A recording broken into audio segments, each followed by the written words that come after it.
ಎಲ್ಲ ಕವಿ ಮನಸ್ಸುಗಳಿಗೆ ನನ್ನ ನಮಸ್ಕಾರ. ನನ್ನ ಹೆಸರು ಆರ್ ಕಿರಣ್ ಸುಗ್ರೀವ, ಕಡೂರು ತಾಲೂಕು, ಮಂಗಳೂರು ಜಿಲ್ಲೆ. ಅಕ್ಷರವೇಣಿ ಕವನ ವಾಚನ ಸ್ಪರ್ಧೆಗೆ ಸ್ವಾಗತ. ನನ್ನ ಕವನದ ಶೀರ್ಷಿಕೆ ಪ್ರಕೃತಿ. ಹೇಗೆ ಬಣ್ಣಿಸಲಿ ನಿನ್ನ ಪ್ರಕೃತಿ, ತೆರೆದ ಮನದಾಳದಿ ಇದೆ ಒಂದು ಕೃತಿ. ಇದ ಹೇಳಿವೆ ಸಾವಿರಾರು ಕೃತಿ, ಆದರೂ ನಿನ್ನ ಮೇಲೆ ಬರೆದಿಯನು ಒಂದು ಕವನ ಪ್ರಕೃತಿ. ಮುಂಜಾನೆ ಸೂರ್ಯ ಬಂದನು ಧರೆಗೆ, ಹೂ ಅರಳಿತು ಮೆಲ್ಲನೆ ಹೊರಗೆ. ಮಂಜಿನ ಹನಿ ಕುಂತಿಯುವುದು ಪುಷ್ಪದೊಳಗೆ, ಇಂತಹ ರಮಣೀಯ ದೃಶ್ಯ ನೋಡಲು ಬೇಕೆನಗೆ. ಹಿಂಪಾಗಿದೆ ಹಕ್ಕಿಗಳ ಚಿಲಿಪಿಲಿಯ ಕಲರವವು, ಗಿಡ ಮರ ಬಳ್ಳಿ ಬಳುಕಿ ತಂಗಾಳಿ ಬೀಸಿದೆವು.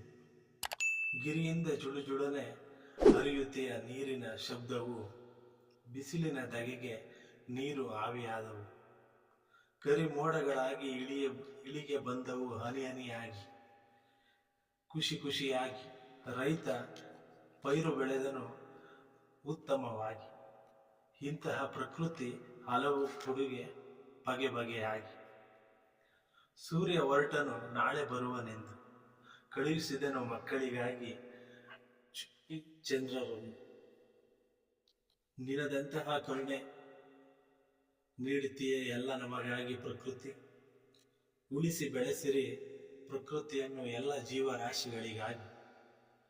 ಮಾನವನಿಲ್ಲದ ಪ್ರಕೃತಿ ಎಷ್ಟು ಚಂದ, ವನ್ಯಜೀವಿಗಳಿಂದ ಆಗದು ಎಂದು ಅಶುದ್ಧ ಅಂದ. ಶಾಂತಳಾಗಿ ಕಾಪಾಡು ಪ್ರಕೃತಿ ಮಾತೆ, ನೀನಿಲ್ಲದೆ ಮನುಷ್ಯ ಬದುಕಲಾದೀತೆ ಪ್ರಕೃತಿ ಮಾತೆ. ಧನ್ಯವಾದಗಳು ಎಲ್ಲ ನನ್ನ ಅಕ್ಷರವೇಣಿ ತಂಡಕ್ಕೂ ಮತ್ತು ಎಲ್ಲ ಕವಿ ಮನಸ್ಸುಗಳಿಗೂ ನನ್ನ ನಮಸ್ಕಾರಗಳು. ಧನ್ಯವಾದ.